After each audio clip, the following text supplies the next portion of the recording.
Hello and welcome to the Game Theory Podcast. I'm your host, Sam Vecenie. Today on the show, we're going to break down Oklahoma City and New Orleans, a blowout from last night in the playoffs. Miami against Boston, a surprise result with the Heat evening that series. And then we're going to talk about Los Angeles and Dallas, figuring out what in the world is going to happen in that series, plus Warriors and Bulls offseason previews. But now let's hit the music.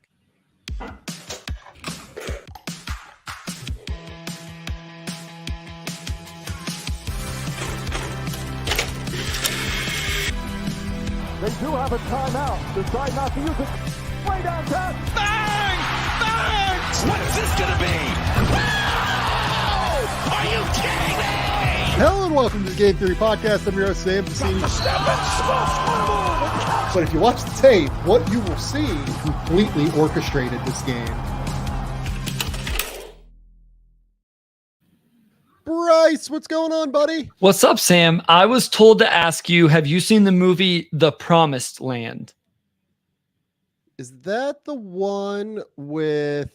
It says like the one with Matt Damon and Jim from The Office, John Krasinski? It says it's a Danish period piece, very twisty, but some violence. And that if you liked The Nightingale, that you would like this. I have not seen this yet. I do know what this is. Now that I'm looking at it, it's the new Mads Mikkelsen movie. This looks pretty wild. Yeah, this looks like pretty fun. I have not seen this yet, though.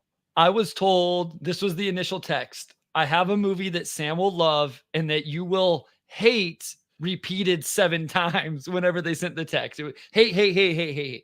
But yeah, so yeah. I had to see if you had seen it, and if not, recommend it. So yeah, I want to see if I'm right. So the reason I asked, is it that movie? So that movie that I'm talking about is one with like Matt Damon and John Krasinski back in 2012. And it's like about a guy that like, you know, are oil men and they're trying to buy drilling rights from people like in this small town and stuff. It sounded more your speed, to be honest with you. This is why. And it's also called Promised Land. Okay. So, I mean, they're running out of movie titles, right? Like they're going to have to start copying them at some point. Oh my goodness. No, yesterday I've been watching Fallout. And then yesterday I was at the Anzac Day, Australian football game between Essendon and Collingwood, which anybody that loves like great live sporting events, there's genuinely not another sporting event on planet Earth that I think is as cool as going to Anzac Day with Collingwood and Essendon. A, being an Essendon fan, it's like perfect, but B, Anzac Day is like essentially the Memorial Day equivalent here. So they have this big ceremony and presentation for servicemen and women over here in Australia and New Zealand. Cool. And they do a moment of silence, and the stadium yesterday, I think it was like 94,000 people. You can hear a pin drop across this entire stadium filled with these people. The game yesterday was incredible. It was an 85-85 draw. There are not many ties in Australian football. Okay. It was 48-47 at halftime. It was, I think, 66-65 going into the fourth quarter, and then it ended up being a tie. Like, I think it was the best Australian football game certainly I've ever been to live. It was just like one of the cool sporting events that I've been to. But then I came back and watched basketball and watched the first game we're going to talk about here, New Orleans and Oklahoma City. So it was a good day yesterday. Real quick, before we get to this, will you watch the NFL draft with any sort of intrigue tonight? Or like, will you have, tweet notifications or anything like that going on? Yes. Okay. Absolutely. I have curious. There's only so much room for so many things. And like, as an avid Chiefs fan, I've also seen my football fandom fall off, not with the Chiefs, but other teams, and definitely Notre Dame in college, as my NBA draft stuff has risen. So I was just curious, like, how into it you would be. Yeah. So like, I haven't watched an NHL game this year other than the Penguins, right? Like I've probably watched like 15 Penguins games this year. I used to watch probably 60 of them when I was younger, at least a year. And certainly used to watch every playoff game. Penguins didn't make the playoffs. That helped this year.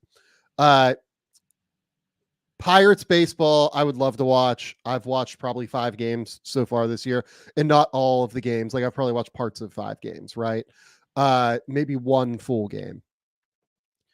The NFL draft, you damn well better believe that I have money on the NFL draft price. Like you just ruined it for me. Now I don't even want to watch. I hate when my friends bet on these things. My best friend from high school, we go to summer league and he puts bet on stupid summer league games. I'm like, dude, this doesn't even make sense. You don't even know who's going to play. And it ruins the experience for me because it stresses me out so much. We're rooting for the long shots. I don't have a significant amount of money on the NFL. That makes me feel better. We're rooting for long shots. We're rooting for like Malik Neighbors at 8. Okay. JJ McCarthy at 8 or 9. Okay. Yeah. Brock Bowers at 8 or 9. All of these I have at least 15 to 1.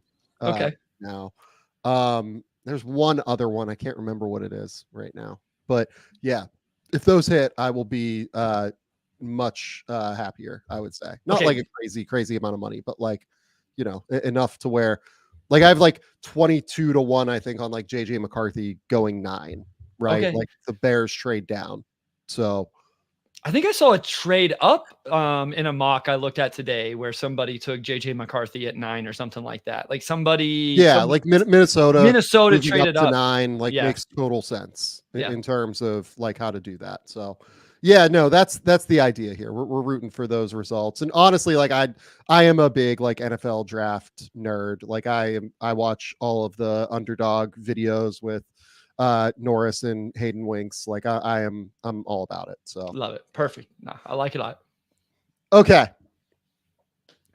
Let's dive in to Oklahoma City and New Orleans first, because Oklahoma City is the team that, other than the Knicks, I've had the most fun watching so far in the playoffs. And first game was like really competitive and weird, and I loved watching them defend. The second game was great defense and then also offense. They won 124-92. We're going to focus a little bit more on the offense today because we did defense in game 1, and I thought their defense was just incredible. But when you watched this game, you said you like watched this game like not as, you know, diligently as you typically do notes wise. I did. Like I watched pretty substantially, and we have some tape that we're going to break down. What was your immediate takeaway kind of diving into this? I do want to give the defense, because it's one thing to do it for one game, like game 1 of the series, the playoffs, like you're juiced up, home game, all that. They brought it again on the defensive end. It was absolutely incredible. But man, the offense is just beautiful, Sam. There were so many possessions where I honestly think the Pelicans are doing everything they can to stay there and stay in front. Now they have some weak links. I will say, I don't like CJ McCollum has been very disappointing to me in this series on both ends of the floor, but the Thunder, they just attack you. They're selfish. They turn down a good shot to go get a great shot. Like all of those things. They had one where, I don't know, ended up a dump off in the middle of the lane. I was like, oh my gosh, this was beautiful. And then they were making shots, right? Especially in the first half. Yeah. I really kind of checked out in the second half, if I'm being completely honest. But in the first half, it was, what do you do when they have these floor spacers? Chet may give up an offensive rebound, but then he gets a 3 on the other end. And he was awesome. So I want to start on the defensive side of the court just briefly for Oklahoma City, and the offensive side for New Orleans, because I think it displays some of their team build problems in general. And then we'll talk about Oklahoma City's offense, because I think that's just like a bit more of a substantial discussion point right now.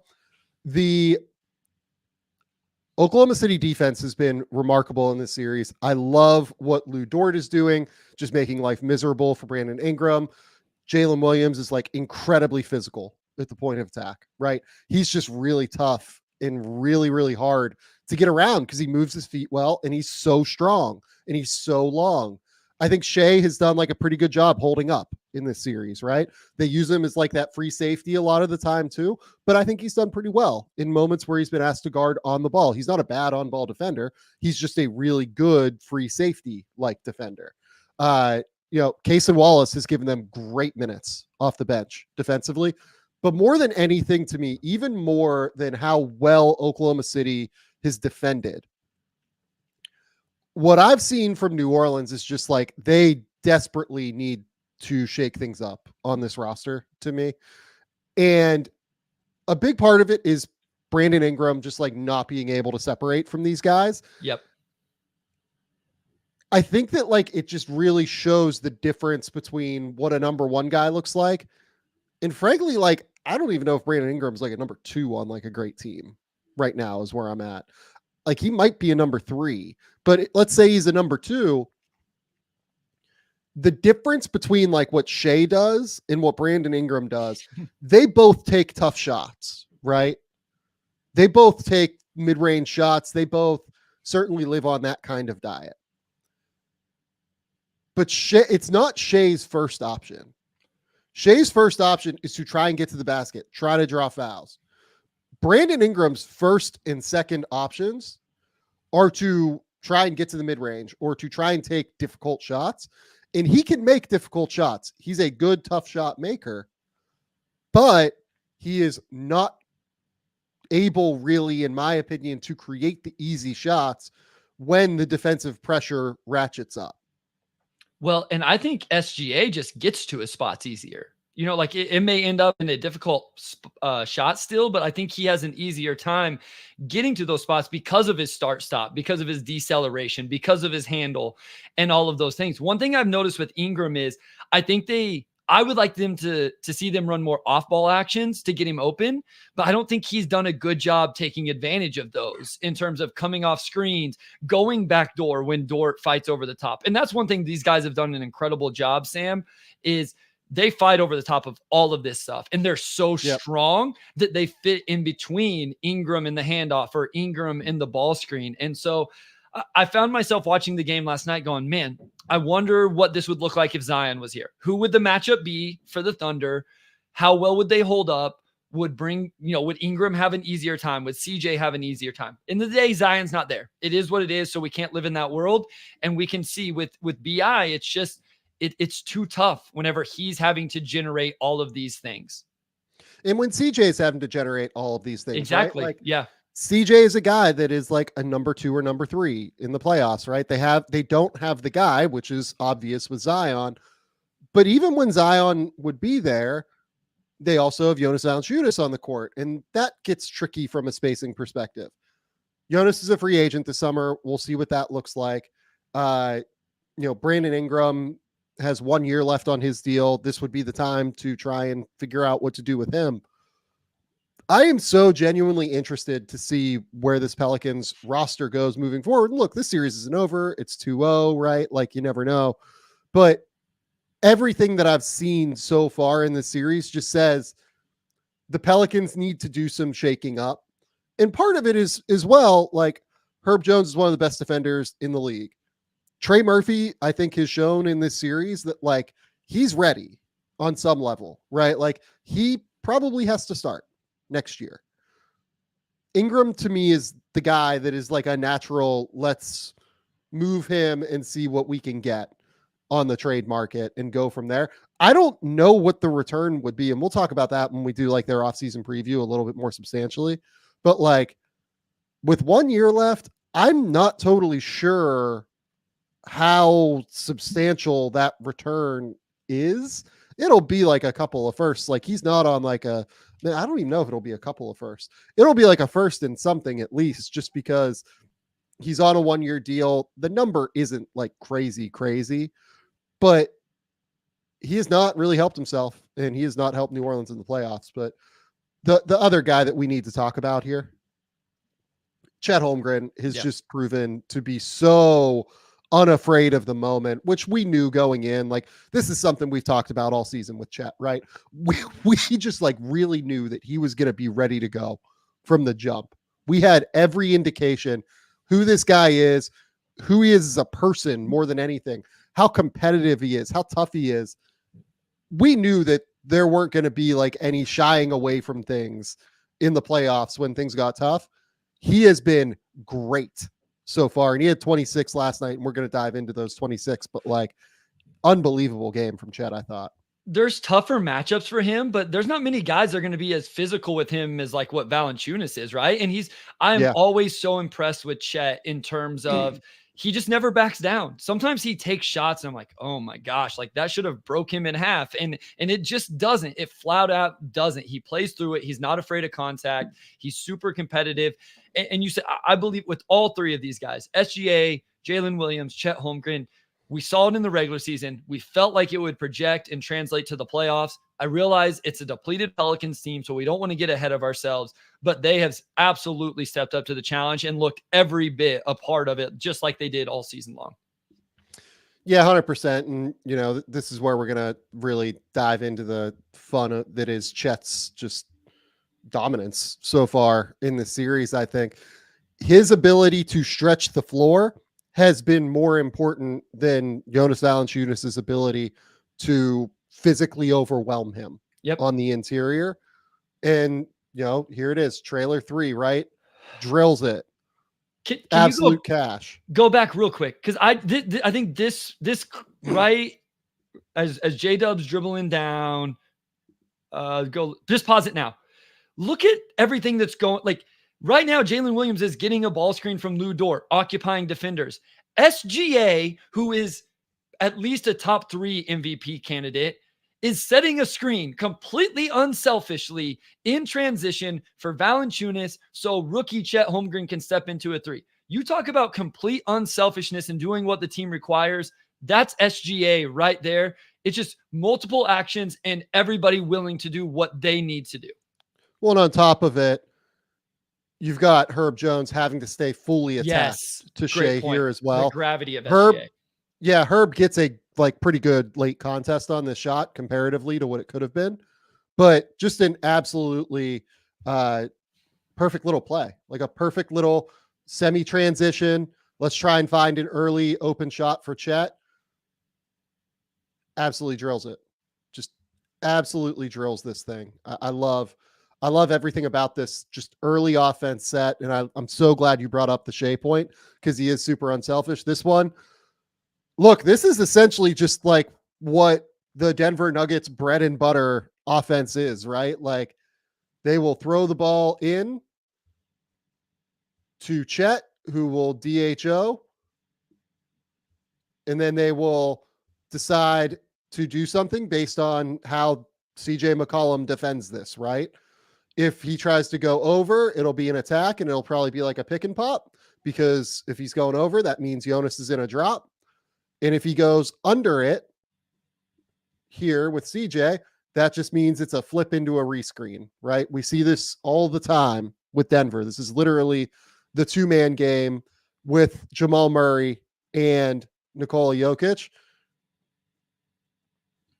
And they just force it, right? Like they force CJ to try and figure out how he wants to play this. So he goes under it to start.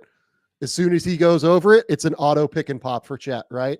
Because look at how far away Jonas Valanciunas is because of how, little mobility he has. And I think that Jalen Williams here does a really good job of kind of stringing this pretty far out toward the sideline, forcing Jonas to kind of be over here at this level, which means that Chet is going to be able to step into this right here. And that's just way too far of a closeout for Jonas.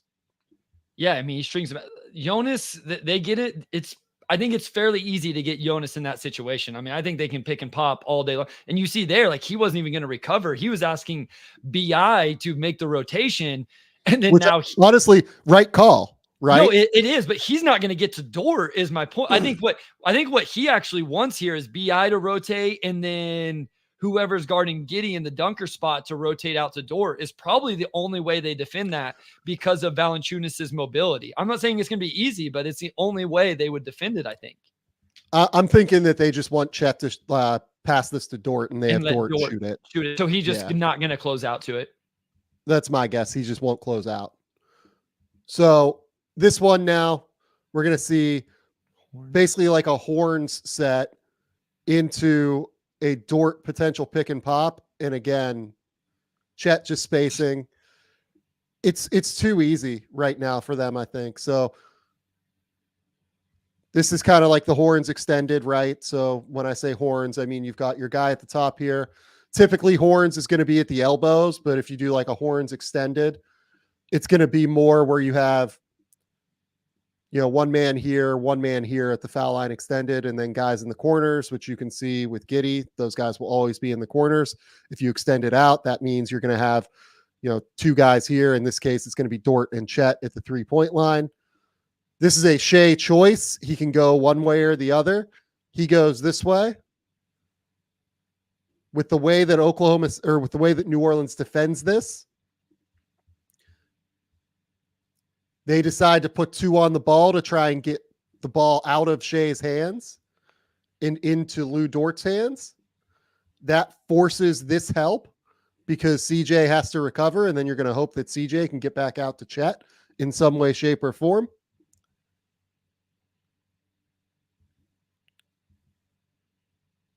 And he just absolutely bangs it. It's interesting to me that they actually just decided to let CJ try and recover out to this.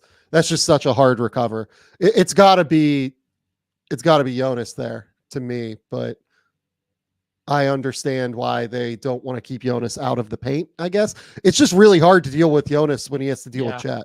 No. Like, this is just a hard matchup for Jonas. Yeah. He did the mobility is just not enough. Yeah, that's right. Like I mentioned in the first game when we talked about this, I thought Larry Nance was actually pretty good. Sure. In that first game. I was surprised to not see him like quite as much, maybe as I expected. I thought they might 14 go minutes toward is him. all he played. Yeah, I thought they might go toward him like more toward like an even distribution of minutes, but they decided not to. This is just going to be a typical like drive here from Jalen Williams or from Shea, one of the two. Yeah, so this is just your normal, like, I don't even know what position to call Jalen Williams anymore. Is that a 1-3? Is that what we would call that? 1-3? But like, is it? Because he's defending the 4-man, but like I guess he's the secondary ball handler in a lineup with Hayward. I think that's Joe and Chet out there. Oh yeah, with Hayward out there. Yeah, no, yeah. Huh. Absolutely sick. So this is basically like a 1-2 ball screen, Sure. I guess, right? So you have a 1-2 screen, which means you're putting Najee in this weird action, right? So Najee does a pretty good job contesting this, but the hesitation from Jalen Williams ends up allowing him to turn the corner. Larry Nance, as soon as he realizes that the corner is turned, has to at least be aware of that on some level, right? But this is just a really hard thing to communicate through, right? You have to communicate through pretty loudly and aggressively. Hey, I've got to be aware of what's happening here. Brandon, you basically have to like be somewhat responsible for, being cognizant of where both of these guys are. Cause Larry has to at least have that one step, which is right here with his left foot toward Jalen Williams, right? Just in case. He does a good job playing this gap. I think Larry Nance does an amazing job, but man, I really, really thought that this is just a sharp play and it's a hard closeout for Brandon Ingram. You'd like to be able to see Brandon Ingram be able to make this closeout. But then the thing I also want to talk about with Chet, he does this twice in this game. Look at this bump. Everybody talks about how weak Chet is, how he's not super strong. Watch him bump Brandon Ingram just to get this little bit of space, right? Uses the shoulder, bumps him, gets to the fadeaway. Just really excellent play from Chet there. Chet again in the corner to start the second quarter. And you're just watching this offense kind of flow, right? Like this is just like a sick little like flow into like a ghost like action here on like a DHO, like essentially from Lou Dort, where you have to defend it like that, right? Where Lou Dort, essentially is like tossing the ball. It's like a toss back play. And then he's going to scoot all the way through here on like a ghost DHO out to this wing, which is just exceptionally hard to guard. They figure it out on the fly, but then you've got just this other like potential screen coming up with Chet to Lou Dort. Look at the timing of all of this, right? The pimp, like the little pump fake there from Lou Dort forces Jonas to step up. Not very good defense here from Jonas, in my opinion. Like he just gets too high. and he just slips it and goes. It's just so smart from Chet, but it's also just unbelievable offensive design to flow into and out of these actions like this to me. Well, but all 5 guys have to be able to do it. Like, people love the idea of these type of things, but if Dort, pause it right here. If Dort catches that and then holds it, Sam, all of the flow is gone. People stop chasing their man. They settle in. They're ready to go. Or as Dort catches, if Chet waits 2 seconds before he goes into the ghost and slip. So watch Chet as Dort starting to catch the ball. The pass is made from J-Dub to Dort on the wing right after this. So pass, Dort flows right into it, gets back out to the 3-point line. Chet's already starting to move. And so it catches everybody off guard. And what this does is it really allows you to just naturally and organically, Sam, attack whoever their weak parts are. You don't have to go and like single them out and say, all right, we have to switch and get to this spot. You just naturally, in the flow of the offense, the bad defenders, the weak defenders, the ones that can't move aren't going to be able to close out. They're going to get lazy. They're going to miss a tag. The Pelicans have some really good defenders, but lots of times they have 2 or 3 not great defenders. And this offense and these skill guys, the skill of these guys will naturally break that down over time. Yeah, and with Chet, I think that the thing that he is he's stronger than he gets credit for. He's just so balanced as a athlete, right? I think that's Chet's superpower more than anything, is the fluidity with which he moves as a 7-footer. Sure. Yeah. It's not even just like the agility or like the pure speed with which he does things. It's the balance that he's constantly on that makes it really hard to guard everything that he does, I think. Chet just with the easy dunk there. Second quarter again. What are we trying to get into? Oh, just like a typical 1 or like a 2-3, this a 1-2, I guess this would be a 1-3. This is what makes Oklahoma City so hard to guard. I mean, J-Dub's essentially the point guard right now, right? I mean, this is a 2-1. Yep. It's basically a 1-2 screen into a double drag. And then you've got this drive, and then you force the help from Jonas, and Chet is there in the dunker spot because he's an elite finisher too, by the way. So how does this kind of set up? They decide to switch the first action, and then they have to play kind of I don't even know. It looks like they're trying to play pretty high with Jonas there, right? Like they're playing Jalen potentially at the 3-point line with Alvarado having switched on to him as like a pretty aggressive on-ball defender. I just don't even really know or understand. I think Jose might have just got a little too aggressive on this one. Well, I don't think he gets too aggressive. I'm fine with this sort of. I'm not really fine with it, but I'm okay with Jose Alvarado being aggressive, right? I don't know why Jonas is at the level of the 3-point line. Sure. No, and I guess that's Jonas, because Jonas isn't going to be able to recover now when J-Dub turns back the other way. Right. I mean, J-Dub honestly probably could have just went and finished that if he really wanted to. Jonas isn't going to block this on, he's barely gotten back. He's out of position. It's the right play. But my point being is Jonas is completely in no man's land on this one. Well, Jonas is in no man's land, but also CJ McCollum is in no man's land here. Yeah, he's right. He needs to be able to tag down or at least offer some capacity for help here onto Chet. Get a body onto him and force J-Dub to shoot this out, right? Yep. That way you can at least potentially get a closeout from Alvarado onto a shooter who isn't a monster shooter in Aaron Wiggins, right? It's not like he's guarding Isaiah Joe out there. Aaron Wiggins is a okay shooter, right? That's just not good enough defensive structure from New Orleans in this game, in my opinion. I get that Oklahoma City's pressing them, putting them in all sorts of tough spots. Then this one's just just like a slot drive, right? We're just going to go in the corner. Shea's going to shoot through, shoot up to the wing. We're going to drive, bump Brandon Ingram. Ingram gets hit in the ribs, kind of. It's just really tough. Really, really tough to guard them. This one, Chet misses. And you can see, just look at him. He gets what he thinks is a mismatch on Trey Murphy now. Then he goes to set the screen for Josh because Josh is being guarded by CJ. He might be able to get an even better mismatch. Then he gets that easy bucket at the rim to finish it out. I think that's all of Chet's makes in the game. Just a ridiculous performance from Chet Holmgren in this game. I thought completely changed the game. He's been awesome on defense. He's been awesome on offense. Everything that we hoped for from Chet Holmgren in the playoffs has come to fruition at this point. Yeah, I mean, you just see why this archetype of player is so exciting. The way it opens up the offensive end of the floor and then the way he protects defensively. The Pelicans had, I was just looking this up, they had 8 offensive rebounds in this game. The Pelicans aren't beating the Thunder if they don't get double-digit offensive rebounds.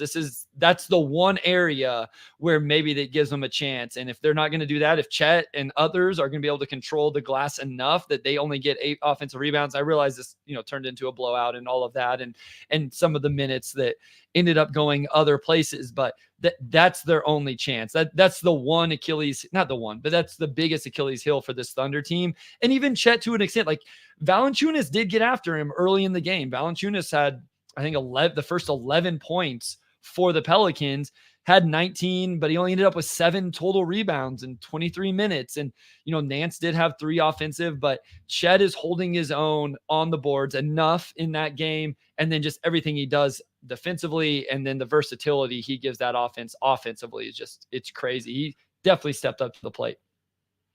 Okay, let's go to Boston and Miami now. So this was obviously the surprising result. I believe it was 111 to 101. Is that what you have in your notes? I am switching notes as we talk. 111, 101. Yes. Yep. 111, 101. Miami Heat win over the Boston Celtics. I thought this was a disappointing Celtics performance. I thought it was kind of, I don't want to say it was like lazy. It was like maybe a bit of like, I can't tell how much of it was strategy where like they were just like daring Miami to shoot these threes, or if it was just like lazy breakdowns. We're going to talk about that. That's what I wanted to ask you, is like, is this a strategy that if it goes that way 7 games, we don't think that Caleb Martin is going to go 5 of 6 and Jaime Jaquez is going to go 3 of 6 and Haywood Highsmith is going to go 3 of 5? Is this, are they playing the odds that the Heat will not go 23 of 43 and they'll go 12 of 32? Do you think that's what this was? I think it was that on some level, but also just like the degree to which they did not get late contests, because like part of this is, hey, we get that we're daring them to shoot, but like we still want to get like a late contest, right? We still want to get like a flyby to where it is a somewhat more difficult shot. It just felt like everything that Miami got was like an open 3-pointer in this game, and like a wide open 3-pointer in this game. And we'll talk about that. Like, I think Tyler Hero was outstanding in this game. I agree. 100%. I thought he was great as a pick and roll distributor. Yep. I thought he was good at holding up defensively in switches. He got switched onto Porzingis a bunch of times and like got up underneath him and like made that shot like a little bit harder from the mid range. I thought that he was really, really, really, this was one of the best games I think I've seen Tyler Hero play, just like point blank. I thought he was so good in this game. But I was also just like generally disappointed in Boston. Like either their strategy or their effort. I don't know what exactly to define it as, right? But let's dive into it, right? So here come these. So you get this same side help from Jaylen Brown, then just like no closeout onto Nikola Jovic, right? I left Jovic out. He made 3 of 4 as well. So I'm sorry. Yep. With all due apologies to him, I should have mentioned him as well. Yeah, but it's just like, why is nobody going? Like you can get there, get a hand up, and not be giving up. Like, who's the offensive rebounding threat other than Caleb Martin's pretty good offensive rebounder, Jaime.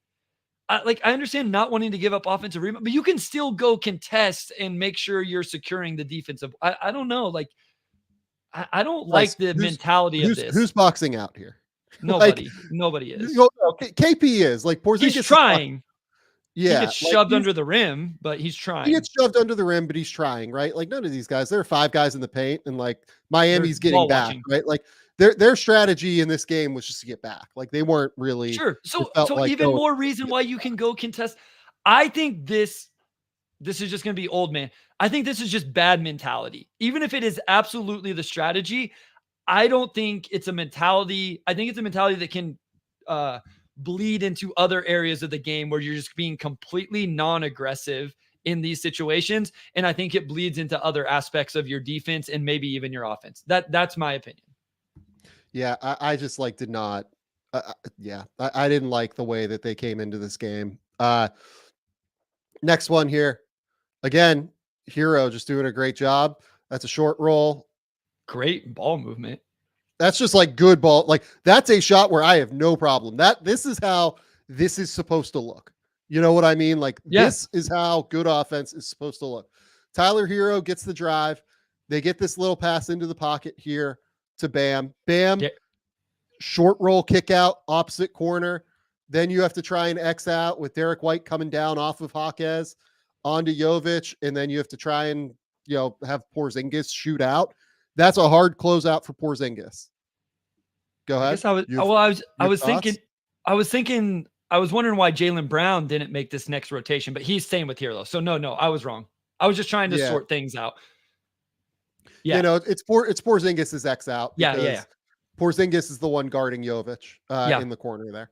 Yep. So, sorry, I was just trying to sort it out with where people were at. So just a really, really sharp, really sharp, like offensive play there. I have no issue with how Boston defended that. Agreed. Just a tough set to run and a tough set to play.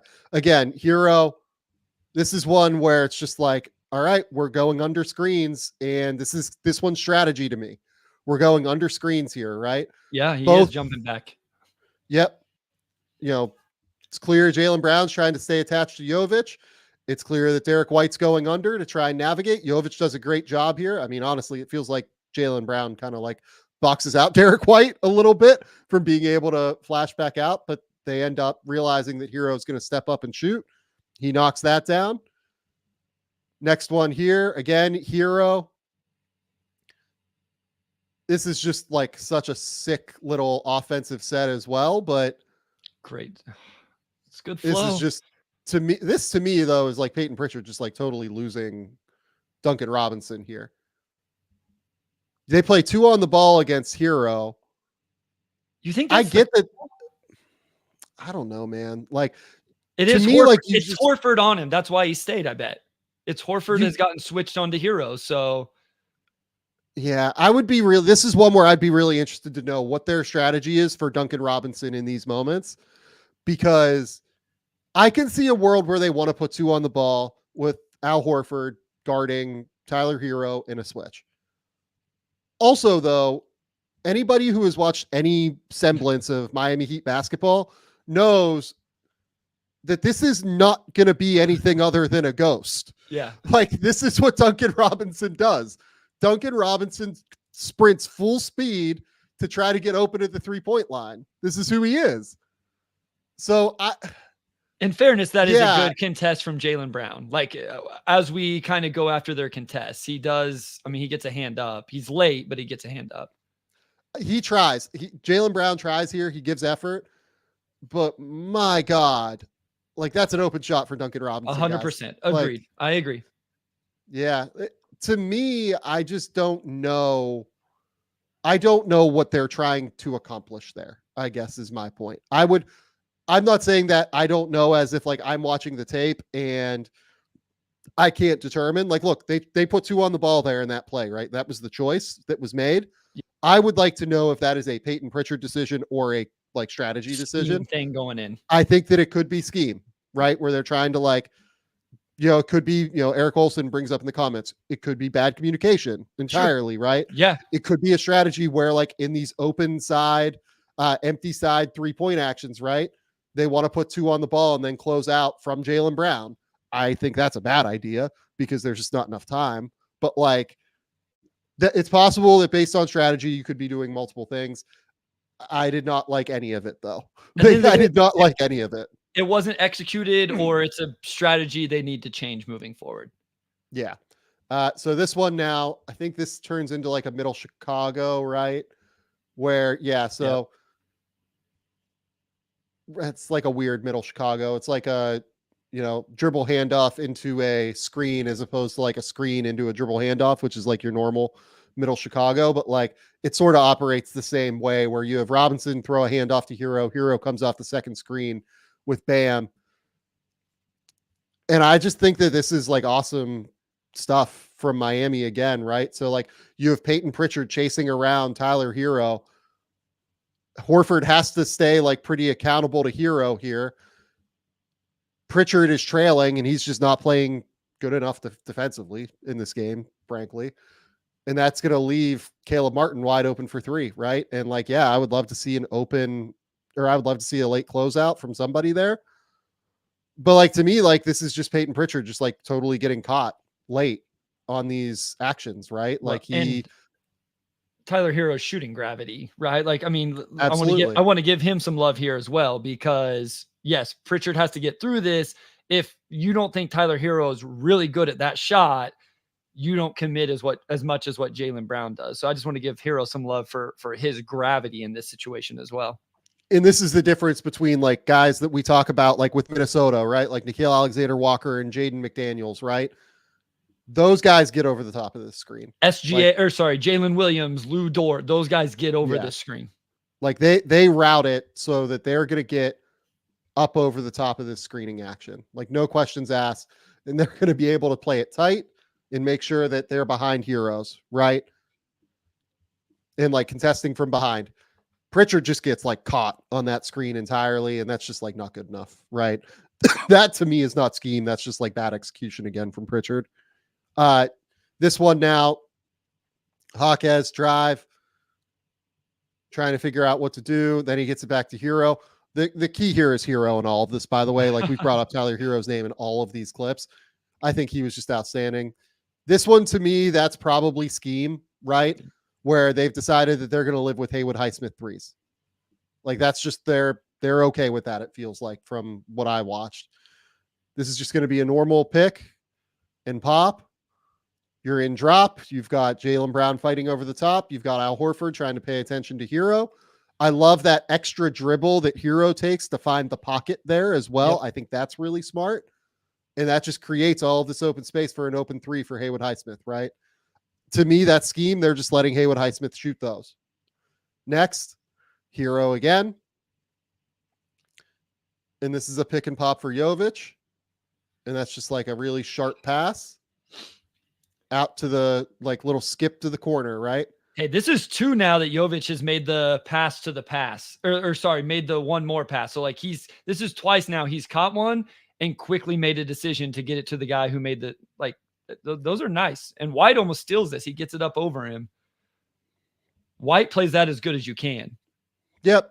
And again, like it feels like, given the way that Hauser closes out that way after the jab step, that they're kind of like okay with like the late closeout on a Caleb Martin three. It feels like to me.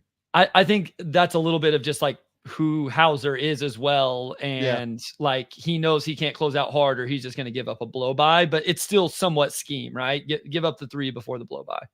Yep. And this is just like a disgusting set. I put this on here because this is a disgusting set. So this is a empty side ball screen where Hero comes or where is that Jovic? That's Jovic. Jovic comes around, and then you've got Hero. Set this initial screen first to slow Derek White up just a little bit. There's just a little bit of traffic here. Hero sets this initial little set screen here. Shoots around it. Hero sets that screen there, shoots around it, and then watch Hero just run off of this screen into a screen by Bam, flips it. That's so sick. That's so sick from Spoelstra. Yeah. That is such a hard set to guard.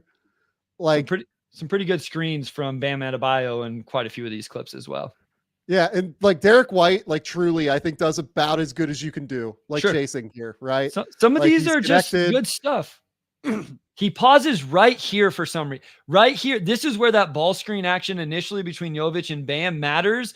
Derek White pauses for just a second because he sees Jovic, who it looks like has a wide open downhill. I mean, he does. And then that's just enough to give Hero the space. That's right. That little pause is what's killer. And Derek White gets around, like he ends up getting bumped by Bam, but man, that's just a sick set. That is an absolutely sick set to run off of an empty. Yeah, that's nice. Yeah, that's just fantastic. This is gonna kind of set up here. Spain, no? Yeah, I was gonna say, like, it's like an early Spain. Did they like blow it up? Well, I think Caleb was about to do it. So I think he's just entering to hero. Yeah, like it looks like it's setting up as a Spain. It's almost like it looks like it's going to be like a ram ball screen, like at first, where like Bam comes and sets a screen for hero into like a screen onto Caleb's man, Drew, but then like they just kind of end up deciding to give the ball to hero. And then it almost sets up as like a double drag, but it doesn't. And then it sets up as a Spain again. Like the reason I say it looks like it's going to set up differently than a Spain is because look at Caleb. Caleb's like pointing it. Delon who is that in the corner? Delon Wright saying like, come up, like he's going to go set a pin down. Yeah. And then then instead he sets the Spain like back screen on the screener. This is just like, yeah, it doesn't even matter because like they end up pulling for three with hero, but the creativity with which Spoelstra is getting into these actions in some respect is really sick. Also, again, this is scheme. Like you're fighting over the top of the screen. Al Horford's letting Tyler Hero walk into this shot, right? Late contests. That's an open shot though. Like that's not a shot I want to allow to Tyler Hero. Go back just a little bit when Hero's setting this up. So I think they ice this and watch his jab step. Yep, right there. You see how he jab step to the middle and it forces Derek White up just a little bit more. And this is the stuff that really good offensive players do, the little nuance things that get them shots against really good defenders, because Derek White is a really good defender. But if you're going to ice the ball screen and Hero jabs and you step up just a half step more, well, now his ability to knock down shots off the bounce, he has created that space and that ability. And that's what we see there. Yeah, I just love, I love what Miami's doing. I love what Hero did. Like truly awesome, like Sam. He was awesome. Tyler Hero was awesome in this game. He was so good. He was so good. Now again, Hero rejects the screen and then they get into a double drag, and that's just going to allow Porzingis to end up in an island, and then he's just going like sidestep three. That's just tough, man. That's just really hard to guard because they decide to switch it at first. They switch the first one, and now Tatum's having to get over, so they're going to switch the first one. Yep. And they has Tatum get over the top, and that's just a hard guard against Hero. That's just really hard. It's excellent work from Hero there to me. That's just like a normal set that teams run. That's not like anything crazy from Spoelstra. That's just excellent work from Hero and a great screen from Bam Adebayo. You mentioned Bam Adebayo's screening. Running through these clips as we're talking about it, absolutely is telling me that his screening was critical. Fully admit, I didn't walk out of this game going, oh, I should tweet about how good of a screener Bam Adebayo was in the game. It happened as we watched these, and I kept saying, oh, Bam's setting every one of these screens. These guys are struggling to get over the top of these screens. Speaking of Hero, another Bam screen. Just absolutely sick. Again, this is just like an empty DHO, and he hits that screen. He hits the shoulder on Jalen, and as soon as he sees that Jalen's out, this is one where it was the first time where I was like, look, I get that Bam's strong, and I get that, like, you know, you might not always want to make the second effort and third effort, right? But like, here's my question. Jalen's got to at least like try and get there late, in my opinion. He just like stops moving. Yeah, this one's frustrating. So would you put 2 on Hero in these situations and rotate to Bam and try to force them to play? Like, so here, let's say run it through, just pause it here. So would you put 2 on the ball, tell Drew or low man or whoever, rotate to Bam? Because if Bam catches it in the short roll, you're in trouble as well. And then see if they can figure it out with 3-on-2 on the backside. So yes, that's what I think. That's what I would do. Like I would bring Tatum early from the low, or it could be Holiday. I think it would, whoever. I would bring Tatum for what it's worth, because that's like the easiest way to do it. Agreed. And it's Hawkes, who I think I trust as a rookie lessen these moments as a shooter than Caleb Martin, who's just like God in the playoffs, and then Jovic, who definitely can shoot. Yeah. So I would put 2 here. I would rotate the low man early because I don't want the ball to go to Bam in the short roll. And I would make Jovic come across, catch, play 3-on-2, like throw the skip to him, whatever it is I think what I would like to see them do in these situations. Because Hero's been so good. And by 2 on the ball, you're saying you would have Jaylen Brown get there from behind and try and get back into the play. You'd have Porzingis be more connected here onto Hero. And then you'd make Hero make what is essentially like this little pocket pass here to Bam. And then you'd have Tatum step up. The problem is if you have Tatum step up, what Hawkes does really well is cut. So I would imagine that leads to this, which means you have to have Derek White probably filtering back, or you'd need Porzingis to be able to get back and try and contest there. It's hard. Like it's not easy. No, that's it's what not makes easy. this action hard. Yeah. Like, I agree with you though. I would rather them like rotate on the backside than give this up like this. If they're not going to navigate these screens any better, right? Like, I mean, that's the other thing is the other option is give a little bit more, navigate these things a little bit better. That was a fun action. Well, I think it was just setting up like a normal DHO, and then Bam, they give him kind of freedom to reject these if they can. And I think they're just denying so hard. Hero changes it up. Yeah, I think Hero changes here, goes for the screen. I like it. Onto Bam, and then Bam just gets this kick out after they put 2 on the ball because that's a Pritchard, mismatch on the post there. Hero now kick out to Highsmith, and again they're just leaving Highsmith because look, Porzingis is guarding Highsmith, I believe, on this. Is he guarding Highsmith? Let's rewind real quick. Yeah, Porzingis is guarding Highsmith. I thought so. He is, yeah. So it's clear that they're just like kind of saying that Highsmith is the guy they're willing to have beat us, right? Semi-late closeout, and he makes it. And if Haywood Highsmith is going to beat you, that's the one where I'm like, okay, I get it on some level, but I wouldn't want these shots to be this open, I don't think, if it was possible to change that. This is just like a little DHO into a screen here. And just sick because Duncan Robinson is one of the best shooters on planet Earth. But what are we doing here early, right? We're setting this screen from Haywood Highsmith onto Duncan Robinson. We have Hauser on DeLon Wright, which is a matchup they want because DeLon is like not like a crazy shooter or anything. He's not running off of all these actions. But look at this action that they set early. Highsmith with the screen here gets Pritchard behind the play, chasing Robinson, which means Robinson's going to come up and get this DHO, and Pritchard is already trailing and chasing, which means they're going to force this switch out from Hauser is the key. That's what that early little screen does. It forces the switch onto Hauser. And then if Wright is going to make contact here with Pritchard, like he does in a really smart way, he's going to force that switch where now you have Duncan being chased by Hauser, and Sam Hauser's a lot of things. He is slow. So he tries to get over the top. You've got Horford and Hauser in this action, and that's just not ideal, right? That's just going to be really, really hard to guard.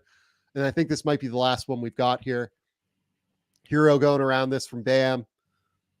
And then that's just like again, we're going to let Haywood Highsmith shoot threes and beat us. If he wants to beat us, go ahead, right? So just a quick little dump off. I like the little, shield that Tyler Hero does here. It's just a well-coached team, man. They're just really well-coached.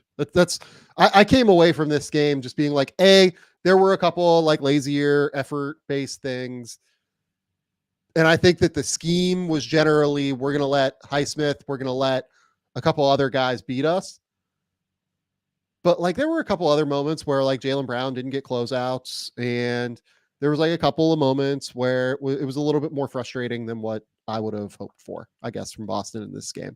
No, I agree. I think what that whole thing that we just did, whenever people talk about Spo being one of, if not the best coach in the NBA, I think that really showed through with those clips. A lot of those clips showed this wasn't just put the ball in Tyler Hero's hands, run a ball screen, and create, and we're going to get great looks. All of those were not all, most of those were really good looks. Like the tough shots were coming from elite level shooters, right? Some like what Duncan Robinson made right there is a really tough shot, but he is an elite level shooter. That they didn't just run a simple DHO to try to get him a shot. They did the Chicago, they down screened it into the DHO to get a worse defender to then go off the ball screen and knock down a shot. Because if that was just Derek White on him, maybe Duncan doesn't get there. So I think just all of the creativity that Spo did offensively, just in those clips, it speaks to why when we single out certain coaches, and we don't do it with very many, Sam, when we single out certain coaches of being great coaches, that's a prime example right there. Hey, and by the way, if you're enjoying Bryce and I break down this basketball stuff on YouTube, hit the subscribe button. It really helps. It really helps us build the show, grow the show. Just come join us. We do this probably 3 times a week during the playoffs. We'll have a lot more great draft stuff, starting to bank draft interviews with prospects where we break down tape with them. You're going to get to know those players as well. So come join us. It's fun here on the channel. Game Theory Podcast with Sam Vecenie. Okay, next up, I did not pull tape for Dallas in Los Angeles because I kind of want to wait. And also, like, I ran out of time yesterday on some level to pull tape for all these games. But I kind of want to wait as well and see where all of this series goes, because we now have one game without Kawhi. We have one game with Kawhi. And I'm just so curious to see what ends up happening, I guess. Like, that's where I'm struggling. I don't know what's going to happen in this Dallas Clippers series. Like, I still think Boston's going to win, right? Like, sure. I still think Boston is going to beat Miami. I think Miami generally is still outgunned and outmanned, and we can talk about Spoelstra being great. I'm still going to take dudes at the end of the day. Oklahoma City, we feel good about Oklahoma City winning. Indiana, like, honestly, I think they have the advantage if Giannis is going to be out for a little bit while longer, but we'll see about that. They now have home court. That's the other, like, another, potential toss-up 1-1 series. This series is one where I don't know. Like, Dallas Clippers could go either way. I will ask you this question, though. Do you think Dallas and the Clippers are 2 of the 5 contenders that can win an NBA championship this year? Because I think that is where I'm at on these teams. So I have 1 in the East, 2, 3. Sure. Yeah. I wouldn't push back super hard on that. I would have maybe one of the 6. I would have all of the 5 teams at the top in the West. I think Denver is the clear favorite. I think Denver is frankly a tier ahead of these teams, to be clear. You would have Minnesota then also. I would have Minnesota too. Minnesota's been really good in these 2 games that we've seen so far. And they're getting enough offense. Their defense, we know. They're versatile and multiple in the lineups that they can play. But these are 2 of the 6 best teams in the NBA, in my opinion. Yeah. The Clippers and the Mavs. The one of them has to go out is a huge bummer. And I have loved everything I've seen from these teams. What are your thoughts on the series so far? Because like I've just so thoroughly enjoyed these 2 games. Yeah, I mean, they're both threats because I think if whoever wins, I'm going to give definitely a chance against the Thunder. And if you beat the Thunder, you're in the Western Conference Finals. So yeah, they're definitely one of those 5 or 6 teams. This series has been awesome. It was one of the ones I was most intrigued with. The other one we're going to get to watch here in about an hour and 20 minutes or so with the Knicks and the 76ers after the crazy ending to that game the other night that we've already talked about as well. This one is... You know who I've been really impressed? Kyrie Irving has been awesome, I think, in 2 games so far. He's been incredible. For a game and a half. The first half was not great in game 1, but yeah, for a game and a half now, he's been great. I love his ability to play on and off the ball for the Mavs. So, like, I just don't think there's as many guys that can do that. I think it's easy to say that, but I think he plays off the ball really well. He relocates. He's making hustle plays. He's defending. The guys, It's by far the most underrated skill that I think Kyrie has, and he's done it now in multiple spots. yeah, He's done it with Cleveland, he's done it with Brooklyn, and he's done it now in Dallas, playing off of these ball dominant players, LeBron, James Harden, now Luka. The fact that he's able to settle into that secondary scorer role, not everybody can do that. That's really difficult. And especially again, whenever it varies from, okay, now we need you to go play on ball. Now you need to play off ball because Luka's back in the game. I think the guys I'm really looking to, Zubac is a problem for the Mavs, and he got in early foul trouble in this one. So I'm interested to see how he can continue to play, because we talked about how he was huge in the game one win. I thought PJ Washington and Maxi Kleber were awesome in game two. Yes. And PJ Washington in particular is a guy, when the Clippers had got a lead in the third quarter and the Mavs were down 6. No, excuse me. It was in the fourth quarter, 9:30 to go in the game, Sam. The Mavs are down 6. Washington comes out with a huge bucket, attacking off a closeout when Luka was doubled. And then he hits a catch and shoot 3-pointer off another time when Luka is doubled. And then I think Luka hit just a stupid transition 3 or something. I think Kyrie backed it up with another one. I think PJ's huge because, one, he's been pretty good defensively. I thought he was really good in this game defensively. And so he helps with matchups, but if he can make shots, if he can make the little floater, he doesn't have to score 25, but if he can get to 18, like he did in this game, I think that's the third scorer this team needs, because quite frankly, Tim Hardaway Jr. hasn't been it. And he rolled his ankle in that game too. So I think PJ has to be that third scorer for the Mavs. I agree. I think, to me, it's more about the defense for PJ. That was our big question when they made that move, right? When you watched PJ in Charlotte, it was just the effort went up and down in such a substantial way. Like, he was just not a consistent defender in any way, shape, or form. There would be times where he would be great on the ball. There would be times, like early in his run, like in his second year, where they'd play him at the 5 and he was like really, really valuable. And then there were times where he just like wouldn't get back in transition and like wouldn't be consistent in terms of effort. PJ Washington deserves a lot of credit for being able to take on some of these matchups and for being able to be engaged defensively in the way that they've needed him to be throughout the course of the series. Maxi Kleber in this series played 32 minutes without Derek Lively or Daniel Gafford on the court. So essentially playing as the 5-man, right? What do you think their net rating is in those minutes? How many minutes? 32. 32 minutes. Their net rating, plus 10. They are plus 37.8 in those 32 minutes with Maxi Kleber is the big. That's not bad. Minutes with Maxi Kleber and PJ Washington in this series so far, 31 minutes. And they've played some like Maxi. They've gone Derek big a Lively, few times. PJ, like they've done some different things, right? But if you have Maxi and PJ on the court together, plus 41.6 so far in this series. Maxi has, like, if you look at it from an individual perspective, he smoked some shots in game 1. I think he had 6 points in game 2.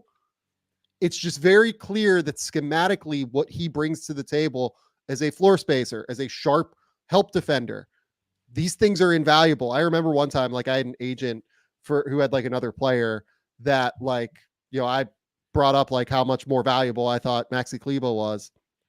And the guy just like roasted me like in text. And I was like, yeah, look, I basically said, like, you don't know ball. Like, to him, I was like, look, watch Maxi versus watch your guy. And I'm telling you, Maxi is valuable, even if it doesn't say so on the box score. And he just is, like, you can see it in terms of how he flies around defensively and just really kind of gums up that space for everybody.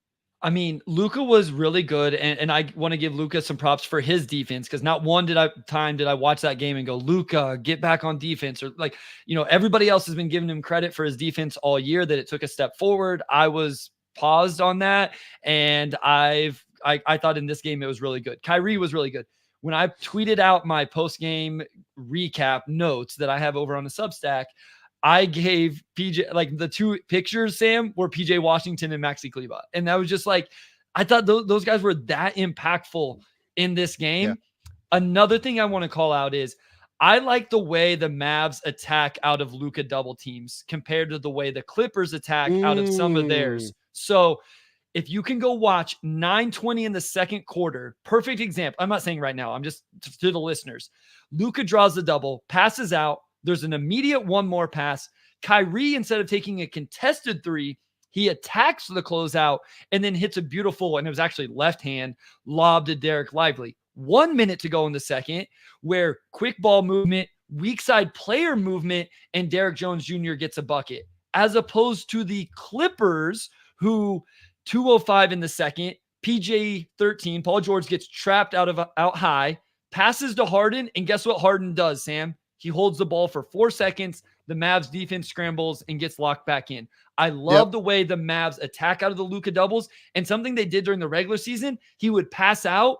They would let the defense start to scramble back to their guys, and then they'd throw it right back to Luka and let him attack. And so I think they have a way better flow of this than what the Clippers do when either Kawhi or Paul George or even Harden get their double teams. The other thing I want to call out, so Luka, in the first two games, 33, 13 and 6, 32, 6 and 9, right? Like the production is there. We know the production's always going to be there.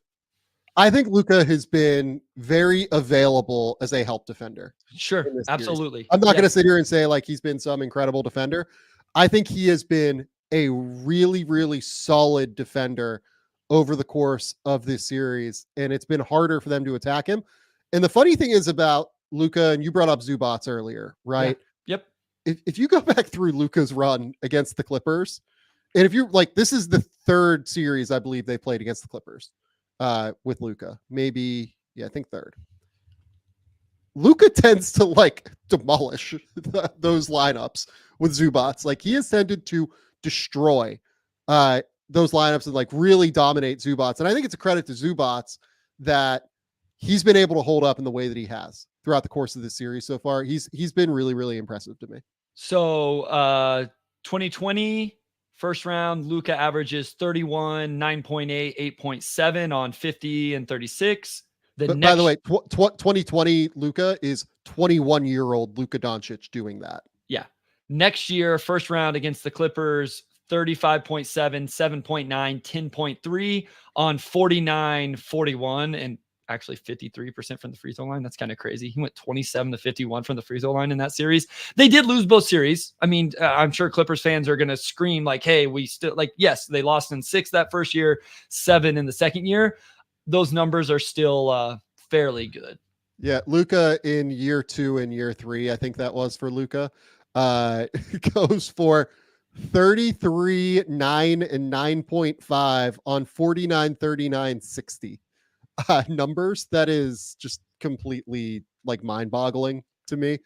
For your first 2 playoff series, right? This is why Luka is like one of the all-time greats, like just truly is. Where do you think this goes now? Because like I would imagine that, look, they played Maxey I think like 27 minutes or so. I would guess that probably 18 of those, something like that, in game 2 were probably like lone big lineups, maybe something like and that. Gafford hurt his back in that game as well. Now he ended up coming back and playing, but they started lively in the second half. Gafford came in and played a few minutes. You know how back, I think it was his back. That's what the video showed when they showed. So like there's, how those things can linger a little bit if that's what it was. So yeah, I'm really interested to see just how all of that plays out. I'm really interested to see the chess match. Like, look, I still think that if we're talking chess here between Ty Lue and Jason Kidd, I know which one I'm picking. Absolutely. Of that duo. Sure. So I'm really interested to see what the Clippers do.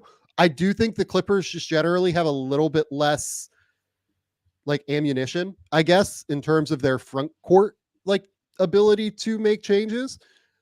What I would be intrigued by, and like I don't know if we've seen a ton of this yet from the Clippers. I would be really intrigued to see them go like super small. Sure. Just go like Leonard, George, Harden with like Terrence Mann and even like Russ or something like that. Yeah. Just go really, really small. if they're going to put Maxey out there and just switch everything and go, all right, we're going to contest everything and just go for that. Right. And if Maxey wants to try and post us, or if, Luka wants to try and post somebody smaller, we'll send help. Right. I don't know. Like that's an interesting idea for me. I can't remember. Like Bernardo is saying they did it a little bit in the fourth quarter of game 2. I can't remember if they like what the structure of that lineup was off the top of my head. I can try and look it up while we're talking, but like that was that's like what my interesting adjustment would be if I was Ty Lue. I would want to see what that lineup looks like against the Maxey small ball lineups. They would have had to, because Zubac had 33 and Plumlee had 11. So that's only 44 minutes. So there would have been 4 minutes, give or take, a little higher, a little lower, where neither of those guys were on the floor. So there must have been a few minutes where they did go a little bit small. Not a little bit small, went small. And while we're talking here, shout out to Connor Andrews for the super chat. Off topic, but we desperately need a draft sleepers, potentially interesting two-way guys podcast. Okay. I also realized it's been almost half decade listening to the pod. You guys are the best in the business. Wow. Shout out to Connor Andrews first and foremost. But yes, that podcast is coming. Absolutely. We're doing that podcast. It'll probably be, I don't know. We'll probably do something like that before the early entry deadline. And then we'll definitely do something like it after the early entry deadline. And we have like a full draft sample. Some of my favorites there off the top of my head would probably be like, I don't know. The more I watch Zion Poulin, the more I'm like kind of interested. Okay.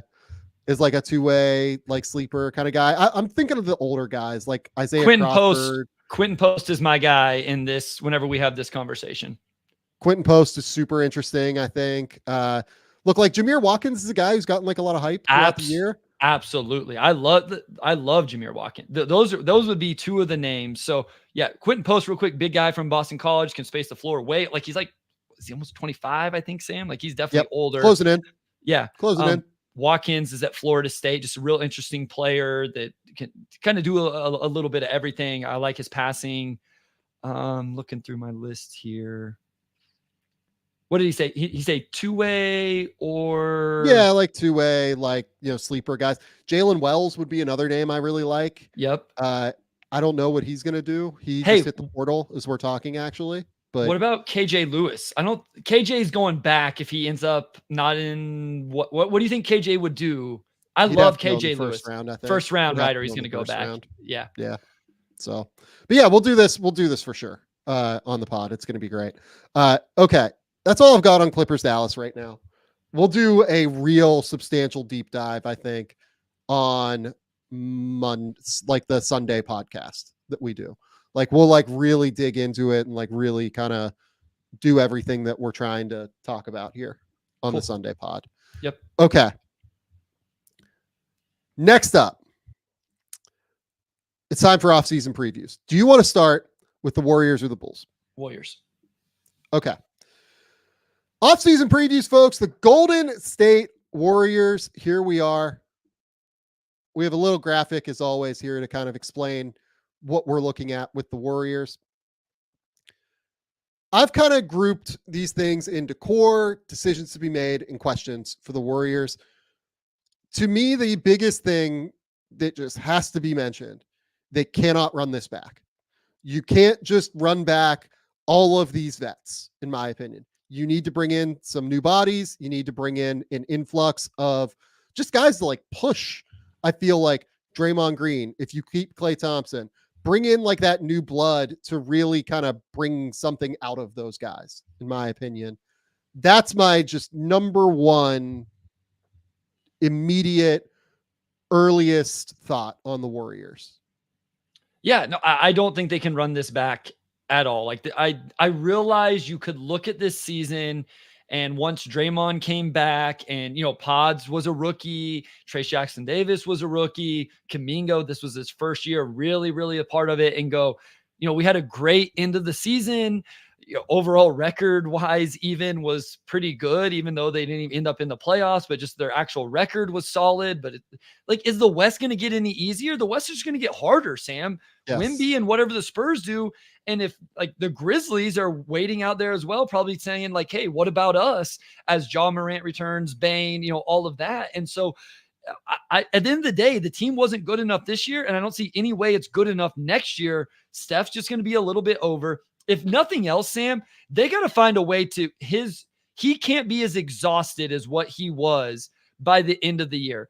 I've heard multiple podcasts talk about this with Steph and even LeBron to an extent, but I'll stick with the Warriors because this is what we're doing. We may get to do that Lakers one sooner rather than later, actually. But Steph can't be this tired, and you have to find guys, and Clay is not the answer.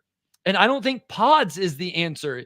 You have to find some high usage, at least a high usage bucket getter, scorer, creator, something like that to take some of the pressure and how much energy Steph has to expend night in, night out during the regular season. So let's start with this. This is the big question about the Warriors offseason is what do they do with Klay Thompson, right? Klay Thompson is an unrestricted free agent. I would imagine that there are different views there from the Golden State front office and from Klay Thompson on what he is worth in terms of his contract. The other piece of this is that, before Grayson Allen signed his extension, right? Which we said we were going to do a thing on. We still haven't done that yet. We have not. But when Grayson Allen signed his extension, the team we talked about for him was like, Orlando makes a ton of sense for Grayson Allen, right? Orlando still makes a lot of sense for Klay Thompson, in my opinion, too. There are a lot of teams out there, I think, that could realistically choose to try to poach Klay Thompson, even in this diminished state of Hall of Famer Klay Thompson, right? He is still a useful, valuable player.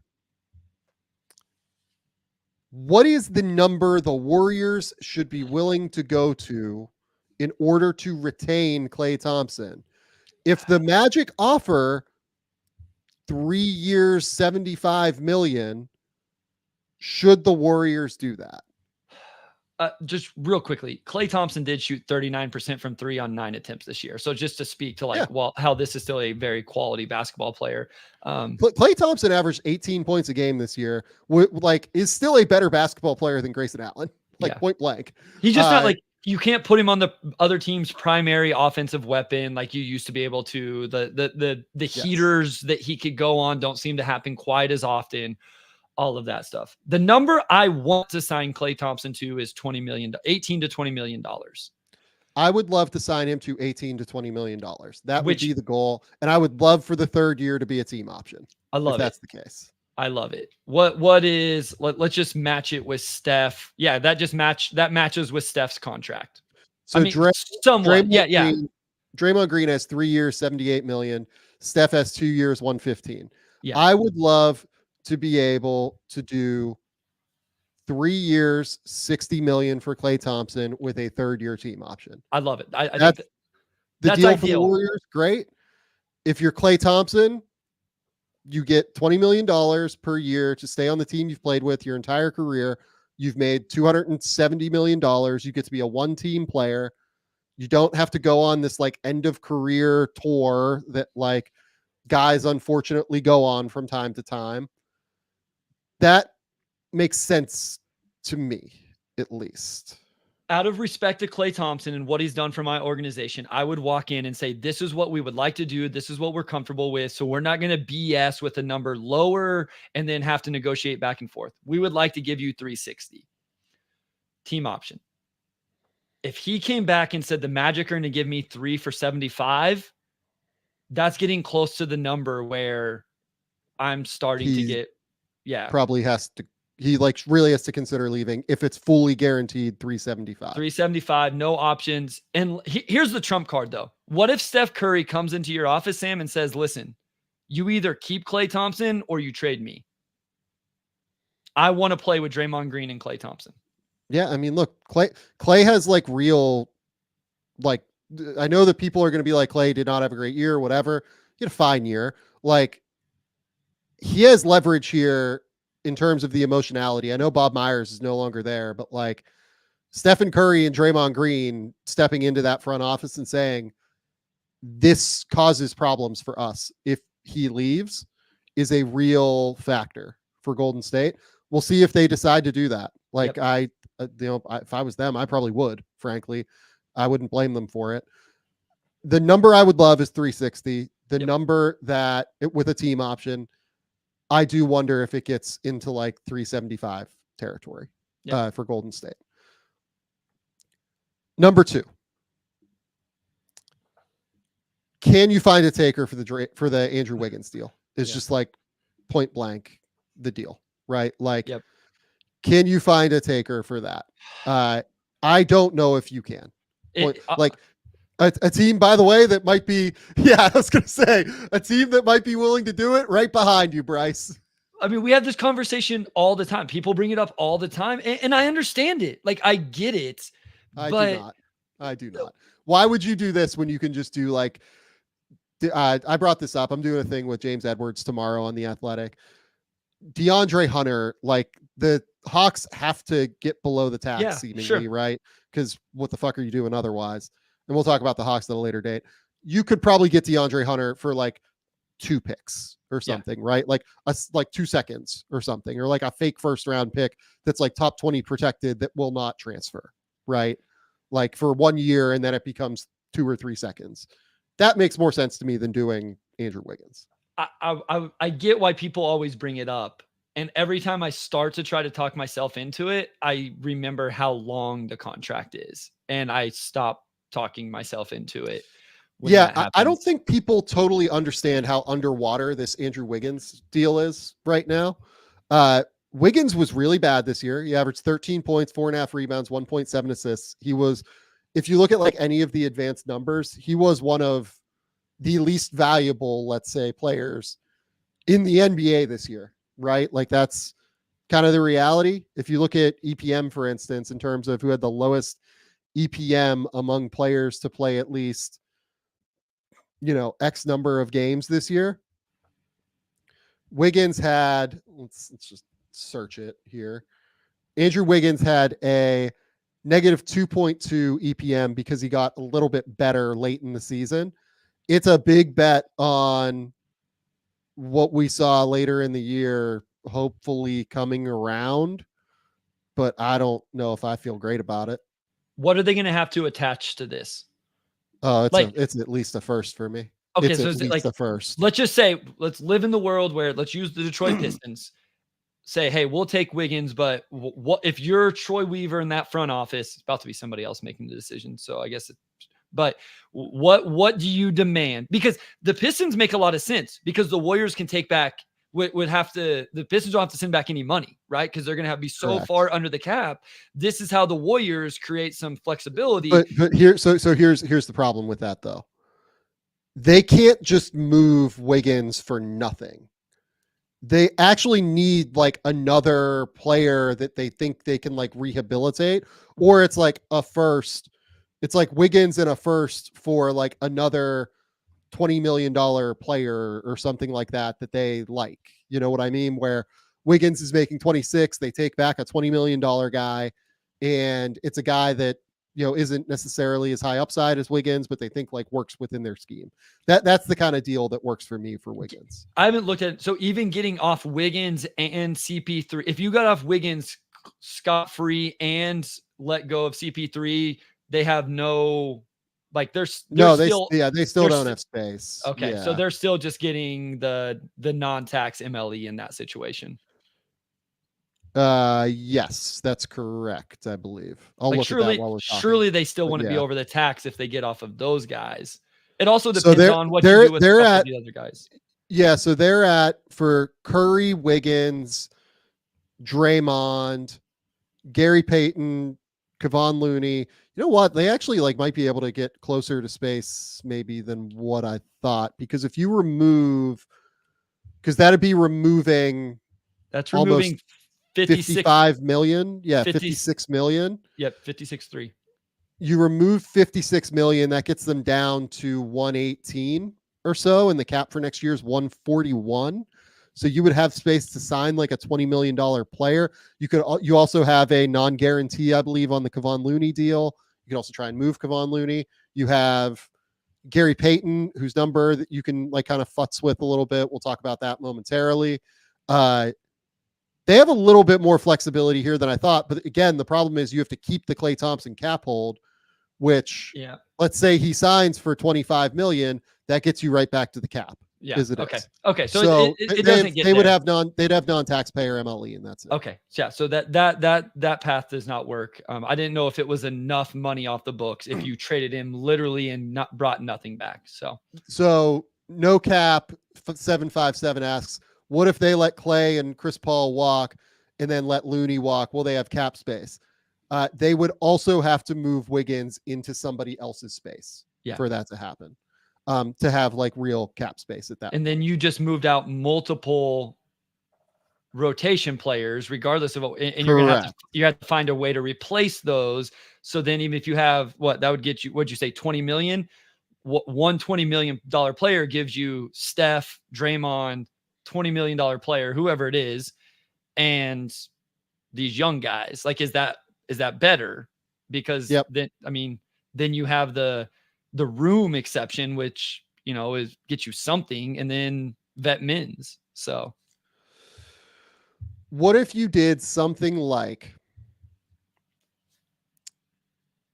I'm like trying to think here, like if you're the Pelicans and you feel like you have to get off of the Brandon Ingram deal. Okay. This is a terrible idea. I'm prefacing this with this is a disastrous idea that I would not do either way, I don't think. But this is the kind of trade that I would be looking for if I was Golden State. Wiggins, a first, and Moody for Brandon Ingram. Like right around the money you'd have to again like futz with the money a little bit, because I think Ingram is a little bit too much comparatively. Like you might have to add like Gary Payton in there, but like that's the kind of structure I'm looking for in a deal, is Wiggins and attaching assets and then bringing back another like useful veteran player.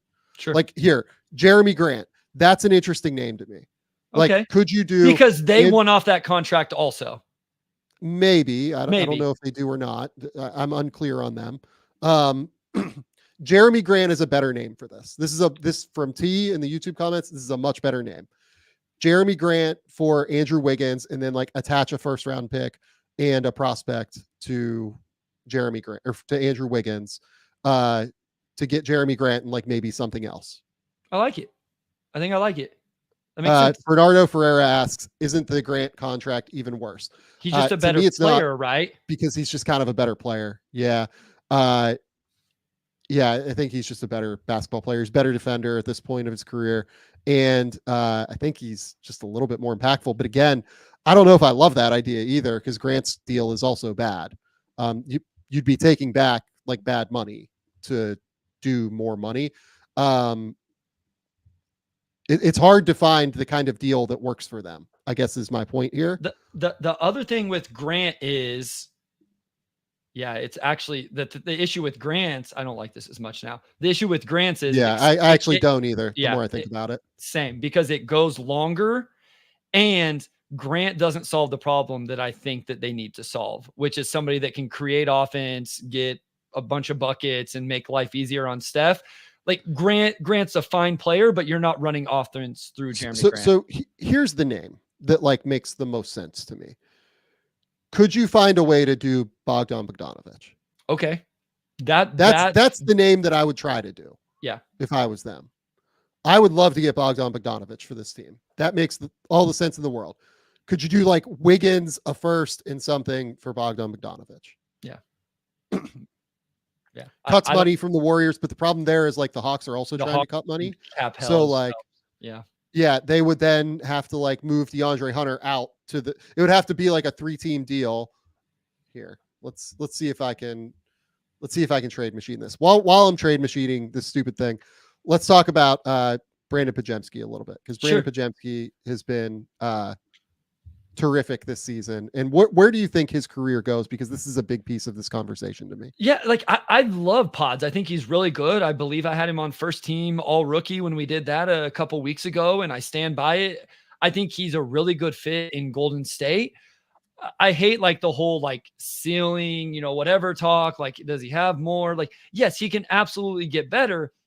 I think he's a really nice quote unquote role player on this team. I think he fits really well. Like, is he the heir apparent to, Steph? No. Is he the heir apparent to, does he fill either one of those roles? I don't think so. Like, I don't think he's the heir apparent to Klay Thompson. And that's why I continue to say, I think they need to bring in somebody that can take more offensive usage. I feel like he's in a great role for what he does. Knock down, catch and shoots, like right there. Make hustle plays, take charges, rebound the heck out of the ball. I think he'll be one of the best guard rebounders in the NBA for as long as he's in the NBA. But I don't know that he's like a number 2 option on an offense, or maybe even like, I think number 3 would be super successful in my opinion. So I love Pods. I think he should be a long-term piece, but I think his role and kind of what he does is specific to some of the things I outlined. That's a fun shot right there with the little runner, but that's kind of where I'm at with Pods. Yeah, I think that's like an interesting idea. So like this would be, I'm like kind of coming, a little bit all over the map here as we're going through this. I just created this kind of silly idea basically where I can share this screen. I'm really interested in what Pods can become. I think that like, I'm the guy who like had Pods way too low on my draft board, but I think Pods has a real chance to be really valuable. This was my idea as we were talking about this. Like basically the Hawks get a first, 2 seconds in Wiggins for Bogdanovich and DeAndre Hunter. The idea of Bogdanovich going to the Warriors move a first and Wiggins for Bogey. And they cut $12 million in salary. They cut $12 million in salary. And if the Hawks want to move off of that, that could be valuable. The downside to this is like, I think a piece of moving DeAndre is probably getting Jalen Johnson more minutes, but like, maybe you can find a third taker for Wiggins, but you might honestly need more going to the Hawks as well. That's given how valuable Bogdanovich is.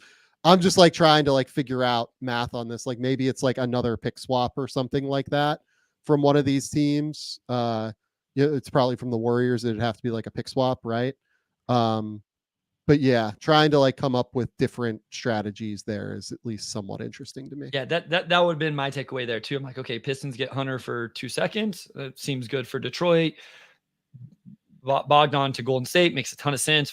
Checks a lot of the boxes we've talked about. And then, the Hawks, they have to take the Andrew Wiggins contract still and just 1 first and 2 seconds for both of those guys. I feel like that's probably where there'd have to be they probably need a little bit more than that, but like the structure of that lines up in an interesting way, right? Yep. The other thing we haven't talked about here, because we need to move on to the Bulls before you get out of here. Can't run back the same roster with all these guys. Looney has $3 million guaranteed. Gary Payton has a $9 million player option. If I was the Warriors, I would be trying to do something like maybe stretching the Looney $3 million over 3 years. That gets you $7 million in space. You could do Gary Payton and like bring him back for, I don't know, maybe like a 3-year, 18 million deal. You basically double his guaranteed money, and then lower the cap hit for next year, and then that gets you kind of lower below the apron. You're kind of closing in on maybe being able to use the non-taxpayer, depending on what you do with Wiggins and Chris Paul and everything. Chris Paul, I'm assuming that like that deal just ends up going and not being guaranteed for this year. Agreed. And that Chris Paul hits free agency. Last question here. Jonathan Kuminga and Moses Moody are extension eligible. I don't like, do you try and get Moody to like a lower number maybe than what is possible? Because Moody is, I think, a good basketball player. If I'm Moses Moody, like I probably do they think he's a good basketball player? Because that's my question too. Like if I'm Moses Moody, I'm telling them to kick rocks. Like trade me. I want to go somewhere that's actually going to play me before I would sign on to more years with the Warriors. And this, like, who am I to judge the Warriors and Steve Kerr and whatever else? But I think Moses Moody is good at basketball and doesn't get to play basketball as much as he should there. Yeah, so like maybe you just don't sign an extension. Honestly, I don't think I would. Kuminga is the one that I think reasonably could sign an extension. Listen, right? I love Jonathan Kuminga. He was on my list of breakout guys this year. I thought he had a really good season. I would go ahead and try. I mean, within reason, right? Like you're not giving him something stupid crazy, but I would probably try to extend Kuminga this offseason if I was. They seem to have finally bought into him, right? Like I feel like it feels like they think he is good now, finally. Okay. And they felt like he was playable later in the season. If I'm him, like I just averaged 16 points, 5 rebounds, 2 assists. Like I'm asking for like Jaylen Brown money, probably. So like 20 to 25 million a year, right? It's got to be something like that. It's a big number. Who did you say? Like Jaylen Brown money, like when he was an extension eligible player, he got, I think, 480. I was like, Jaylen Brown money is the biggest contract in the NBA. You lost me for a second. No, like off his first extension, he got like 485. The contract before. Yeah, the contract before. Yeah. Got you. If I was him, like I'd probably ask for 400.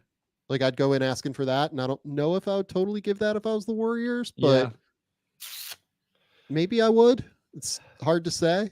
I mean, Grayson Allen just got 4 for 70. So yeah, like you're probably expecting more than that, right? Maybe Kuminga's going in and asking for like 30, honestly, given that he just averaged 16 points a game for a team that won 45 games or whatever, right? Like he might go in, no cap brings up like the Jaden McDaniels deal. That's honestly, if I was his representation, it's not a bad comparable in terms of what I'd be looking at. So 5 for 131 contract or cap continues to go. Interesting. Okay. Yeah. So like, I can't imagine, Odka brings up the actual number I was literally about to say. I can't imagine less than 480. I would be surprised if he agreed to anything less than like 495, honestly. And I would bet on myself if I was Jonathan Kuminga in that scenario. I would too. So the big overarching things here for the Warriors, let's just close this. Got to figure out a way to change this core. You got to figure out a way to, I think they have to bring back Clay. Otherwise, you're just losing Clay for nothing. And that's like a huge issue. And it might end the run here with Steph and Draymond. I think you probably have to bring him back, even if it's like 25 million. I'm trying to figure out what to do with Looney. I'm trying to figure out what to do with Gary Payton. Hopefully he's willing to restructure. And then I'm probably trying to re-sign Kuminga to a deal like below 100 million, but I would probably be willing to go to 100 right now. Otherwise I would want to play out the year. Yep. And just, I know we obviously had no reason to talk about it, but draft pick wise, in terms of adding to the roster, they don't own their own first round pick, or they won't have their first round pick. Most likely. They have a 3.4% chance to keep their first round pick. It has to land in the top 4. Yep. And then otherwise they have a late second round pick. Yep. Okay. Let's go to the Chicago Bulls. Let's do it. The Chicago Bulls offseason. I don't know is the best way to start this question. I personally would blow this up. I think most people deja vu would blow this up. They have DeMar DeRozan as an unrestricted free agent. They have Pat Williams as a restricted free agent. Their core right now is like Kobe White, Ayo Dosunmu, whatever is left of Zach LaVine after this season. He has 3 years, 138 million left. Nikola Vucevic at 2 years, 41.5 million. They have Caruso at 1 year, 10 million. Then he's an unrestricted free agent. This is the time where if you're going to get anything for these guys, you have to blow it up. And oh, by the way, as we're talking about this, the Bulls do not have a lot of space below the tax for a team like, look, A, Jerry Reinsdorf is not paying the tax. B, like they have 35 million below the tax or so to re-sign DeMar DeRozan and Patrick Williams and potentially Andre Drummond, right? They have to do stuff. Like on some level, this roster has to look different. It doesn't have to do anything, Sam. It doesn't have to do anything because we all said they have to do it at the deadline and they didn't do nothing. So the only reason I think it has to look different is I think that they were hoping that they'd be able to like finish 9th and maybe get like a home play-in game to make some money. I think that the reason that this probably changes a little bit with some trades is because Jerry Reinsdorf is not going to pay the tax, especially for this team. There's just no way.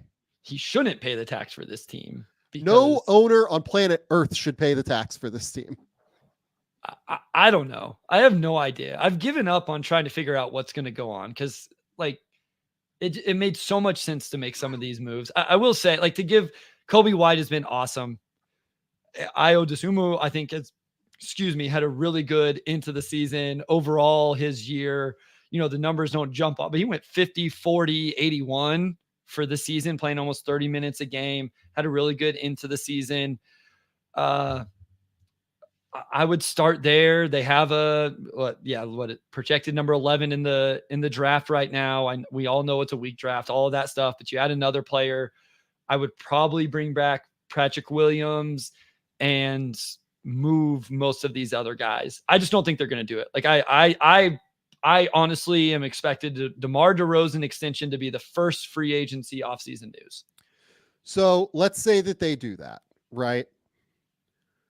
Let's say they have to sign DeMar to a 2-year, $60 million deal.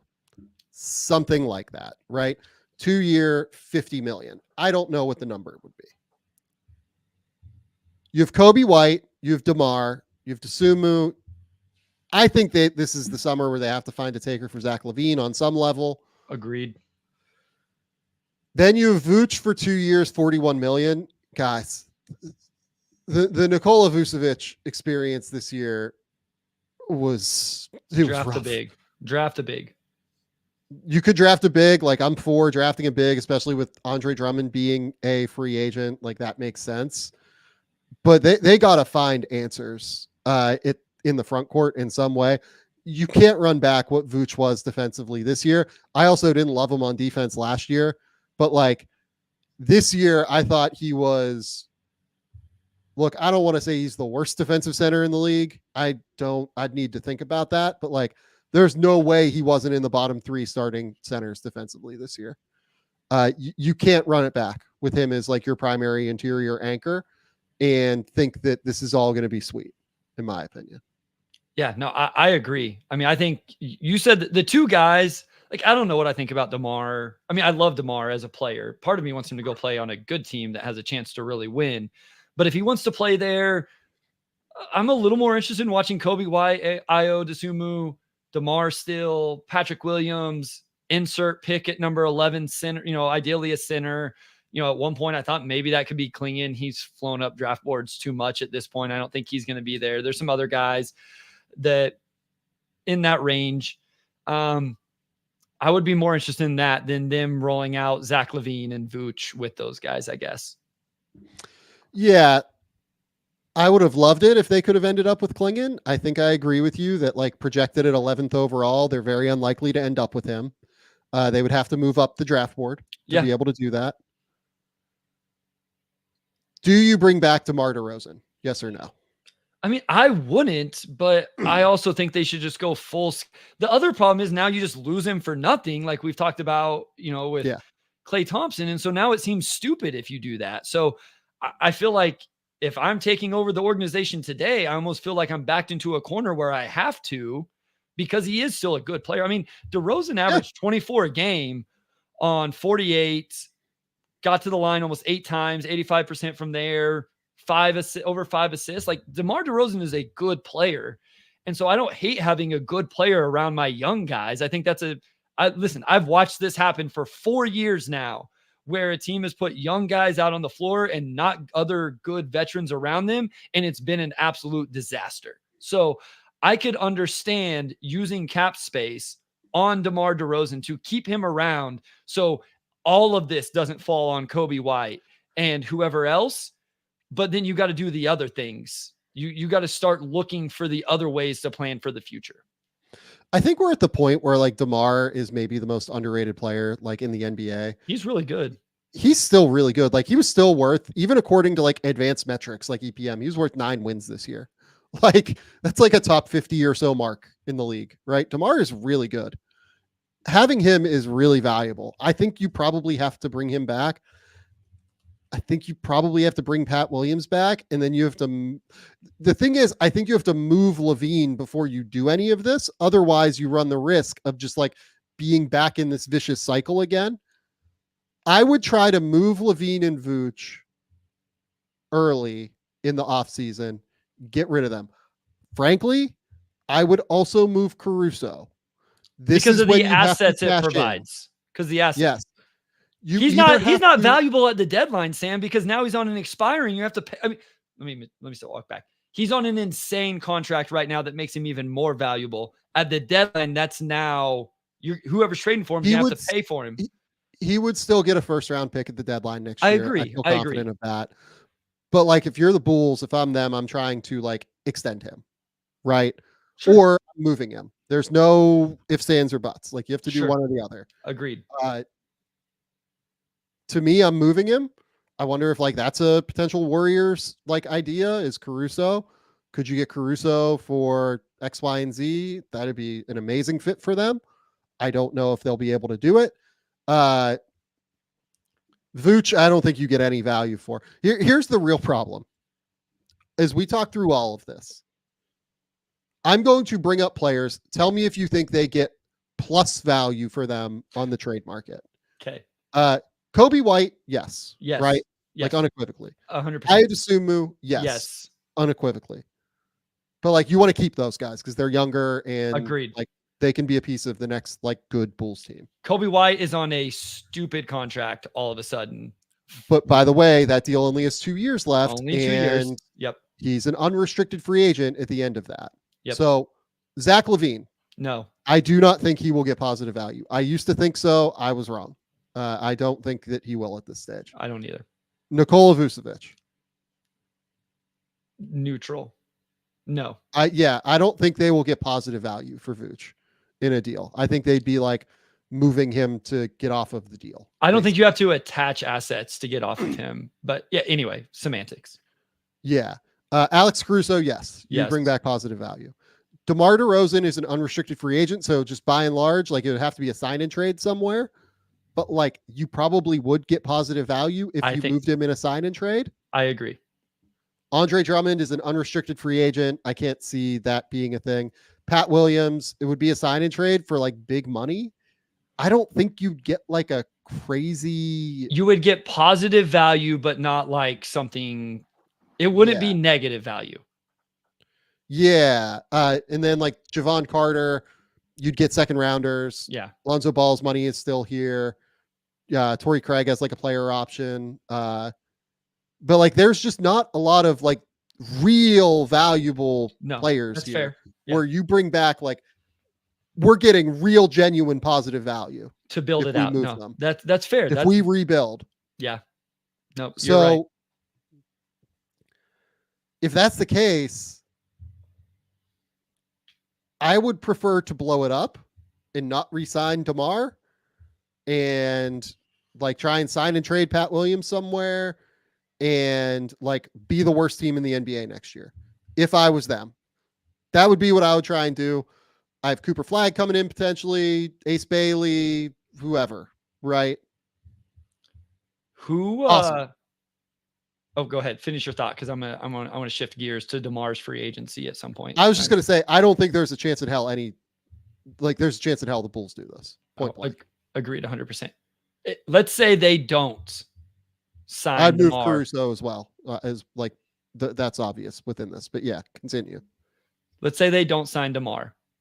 I just went to Spotrac. I went to cap space, projected, practical. Detroit, he's not going to Detroit. Philly, Utah has 37.5, OKC 35, Spurs have 27, Orlando 25-2. Who stands out on that list as potential suitors for DeMar DeRozan? If it's not a sign and trade, it's just straight up sign with cap space. Philly, if they miss out on everything, maybe. Okay. Right? Yeah. No, that was the name. That was the team that jumped out to me. Like Utah, maybe? Because I don't think Utah wants to like totally tank. I'm not saying it's a great idea for Utah. I'm just saying, like, I don't think they want to totally tank. No, I agree. I just am wondering, Like, like, what does but DeMar's like contract end up looking like? Like, what can the Bulls end up getting him back for? Yeah, I mean, like maybe 25. Like it'd have to be Philly. Philly would have to move on. Like that's what it has to be, right? Like Philly would have to like lose out on Paul George and everybody else, and they'd have to like come to the table for DeMar and be like, hey, we'll give you 30, whatever our cap space is. We have 55 million. We'll give you 33 on a 1-year deal or something like that. And then DeMar's like, okay, I'll just hit free agency again next year. Versus the Bulls giving him like 25 or so. It was, yeah. I mean, it was interesting to me because it was like, how many teams? I think the most likely scenario is a sign and trade, I guess. Yeah. I know those can get tricky as well. So I don't know. I was just looking at cap space teams and kind of wondering how that could then play out. So yeah, and Escapubly brings up DDR to a team like the Magic on a short-term deal. I mean, look, like, I guess that's not impossible. It's not what I think the Magic need necessarily. Like, I think the last thing they need is another mid-range guy. But like, I mean, it's not impossible. Their guards have been really bad in this series against Cleveland. They really might just decide we need somebody who can like get buckets on some level. Yeah. The other thing, Philly has Kyle Lowry at this point as well. I think that's a really good point to bring up. Lowry and DeMar are obviously still close. Yeah, look, I mean, again, I'm not advocating for the Magic to sign DeMar DeRozan. It's just Jeff Weltman was also in Toronto when DeMar DeRozan was there. Like I'm just saying, like there are dots you can connect to make that connection if you really want to. Sure. Look, I'm blowing this up. I don't think they're blowing it up. That makes Agreed. these off-season previews difficult to do on some level, which is why we're probably going to spend a little bit less time on them than we do some of the other teams. It's just all about them like having a look in the mirror and being like, hey, we're not where we want to be. I know that we get attendance. I know that people still come to the arena and still think that we matter because we're the Bulls and Michael Jordan and all that shit. And we have like one of the 4 biggest markets in the league. But I mean, until the Reinsdorfs decide, hey, we're willing to tank and, we're willing to rebuild this thing, it's hard to, really blame. And I know there have been reports on, oh yeah, like Arturas Karnisovas had the ability to blow that up this summer or in the spring. He could have moved everybody. I find that hard to believe. Yep. I do. Truthfully, I do. I find it hard to believe that any like intelligent GM or president of basketball ops would not blow this up if he had the ability to do so. That's where I'm at on all of this, Bryce. Disappointing to finish on the Bulls. Disappointing note, but we'll be back on Sunday to talk about basketball again, which will be great. These games over the next 3 days will be really exciting. We get, I think, 11 of them, right? Like something like that. Yeah. Well, there's 3 tonight. I know there's 4 and 4, so that's 11. It's more than that because we get at least 2 on Friday, so it's like 13 or 14. I think it's 14. Yeah. It's going to be awesome. I'm super excited to talk about all these games. Bryce, tell the people where they can find your work. Tell the people what's going on. Yeah. So at Motor City Hoops on Twitter for Pistons content and a lot of that right now. So NBA playoffs, NBA draft. I post on a couple different Substacks, my own and another. So you can just find those links to all that stuff on there. Post game breakdowns, draft scouts, all of that stuff. The Pistons Pulse podcast, if you want to listen to Pistons Direct stuff, and then Game Theory podcast here with Sam Vecenie. I absolutely love it. Go follow all of Bryce's work. Go to The Athletic. Keep me employed over there. I'm doing draft guide stuff this weekend as well as watching NBA playoff games. But yeah, keep it locked here. And until next time, we'll talk soon.